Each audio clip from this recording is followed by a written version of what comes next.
नमस्कार, मैं हूं अंकुर और आप देख रहे हैं सत्यहिंदी.com।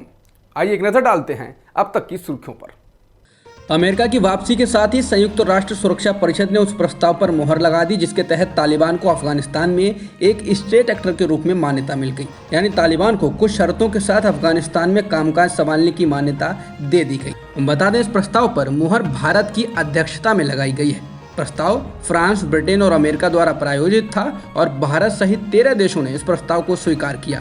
हालांकि वीटो पावर वाले चीन और रूस ने इस मामले से दूरी बनाई।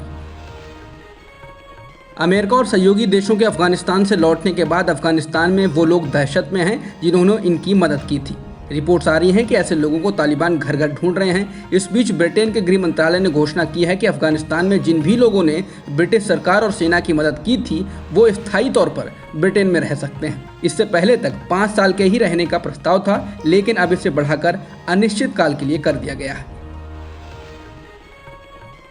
अफगानिस्तान से अमेरिकी फौजों की वापसी पर आलोचनाएं झेल रहे अमेरिकी राष्ट्रपति जो बाइडेन ने अपने फैसले को देश के लिए सही, विवेकपूर्ण और सबसे अच्छा बताया है। उन्होंने अपने फैसले को देश हित में बताया। बाइडेन की ये प्रतिक्रिया तब आई है जब उनके प्रशासन की ये कहकर आलोचना की जा रही है कि अफगानिस्तान से अमेरिकी सैनिकों की वापसी जल्दबाजी में और अराजक तरीके से हुई।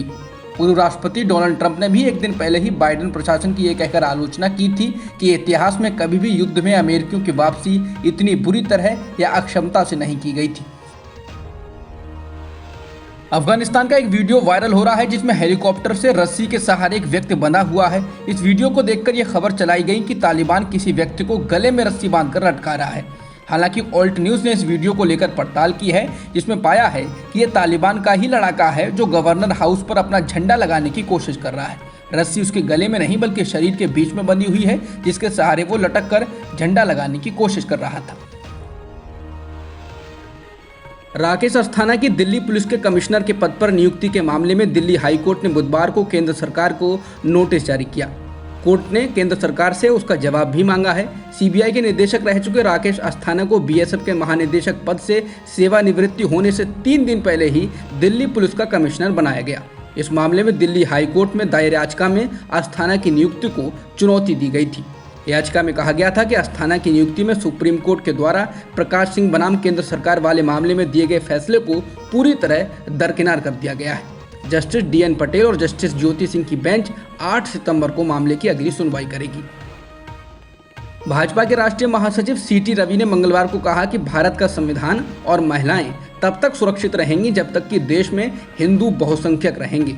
कलबुर्गी में पत्रकारों से बात करते हुए उन्होंने कहा कि जब तक इस देश में हिंदू बहुसंख्यक हैं तब तक डॉक्टर BR अम्बेडकर द्वारा लिखा गया संविधान रहेगा।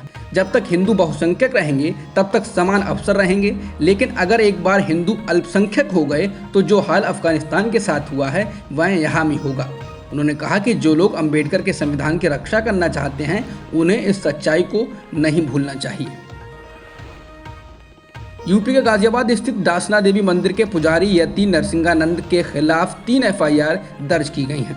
ये FIR नरसिंहानंद द्वारा राजनीति में महिलाओं को लेकर अभद्र टिप्पणी करने और राष्ट्रीय महिला आयोग अध्यक्ष रेखा शर्मा के खिलाफ कथित रूप से आपत्तिजनक टिप्पणी करने के बाद दर्ज की गई हैं। गाजियाबाद पुलिस के अनुसार सोशल मीडिया के माध्यम से अलग अलग घटनाओं को उनके संज्ञान में लाया गया जिसमें महिलाओं के खिलाफ अभद्र टिप्पणी की गई। राष्ट्रीय महिला आयोग ने भी इस पर आपत्ति जताई थी, जिसके बाद शिकायत दर्ज की गई है। राष्ट्रीय महिला आयोग द्वारा दर्ज कराई गई शिकायतों पर ही FIR दर्ज हुई है। एक बार फिर रसोई गैस सिलेंडर के दाम में बढ़ोतरी कर दी गई है। आज घरेलू LPG सिलेंडर के दाम में 25 रुपये की बढ़ोतरी की गई है। वहीं 19 किलोग्राम कॉमर्शियल गैस सिलेंडर के दाम में 75 रुपये का इजाफा हुआ। इसके साथ ही दिल्ली में घरेलू इस्तेमाल वाले 14.2 किलो के LPG सिलेंडर का दाम 884 रुपये से अधिक हो गया और 19 किलोग्राम के सिलेंडर के दाम 1693 रुपये हो गए हैं। बता दें, 1 जनवरी से 1 सितंबर के बीच घरेलू रसोई गैस के दाम 190 रुपये बढ़ाए जा चुके हैं।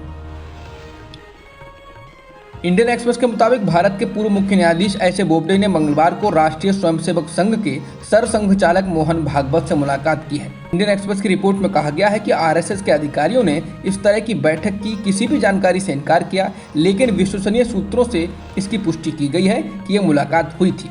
सूत्रों के मुताबिक ये बैठक शाम 4 बजे से शाम 5 बजे के बीच नागपुर के आरएसएस मुख्यालय में हुई। ये पहली बार है जब जस्टिस बोबडे ने संघ मुख्यालय में औपचारिक रूप से आरएसएस प्रमुख से मुलाकात की। रिपोर्ट में कहा गया है कि उन्होंने आरएसएस के संस्थापक हेडगेवार के पैतृक गांव का भी दौरा किया। मंगलवार को भारत में 1 करोड़ 25 लाख कोरोना वैक्सीन की डोज लगाई गई, जो कि एक दिन में किए गए टीकाकरण की रिकॉर्ड संख्या है। इसके साथ ही भारत ने अगस्त महीने में 18 करोड़ 12 लाख वैक्सीन की डोज लगाने का भी रिकॉर्ड बनाया। इससे पिछले महीने में यानी जुलाई में 13 करोड़ 45 लाख डोज लगाई गई थी। भारत ने अभी तक कुल 65 करोड़ से अधिक वैक्सीन की डोज लगाई हैं, जिसमें से 50 करोड़ से अधिक लोगों को पहली डोज लगाई। भारत में पिछले एक दिन में 41,956 कोरोना संक्रमण के नए मामले दर्ज किए गए हैं और 460 लोगों की कोरोना की वजह से मौत भी हुई है। इसके साथ ही देश में कोरोना की वजह से मरने वालों का कुल आंकड़ा 4,39,000 से अधिक हो गया। फिलहाल देश में सक्रिय मामले 3,78,000 से अधिक हैं। अब तक की खबरों में इतना ही। बाकी खबरों के लिए बने रहिए सत्यहिंदी.com के साथ। सत्य हिंदी का ऐप डाउनलोड करें गूगल प्ले स्टोर पर।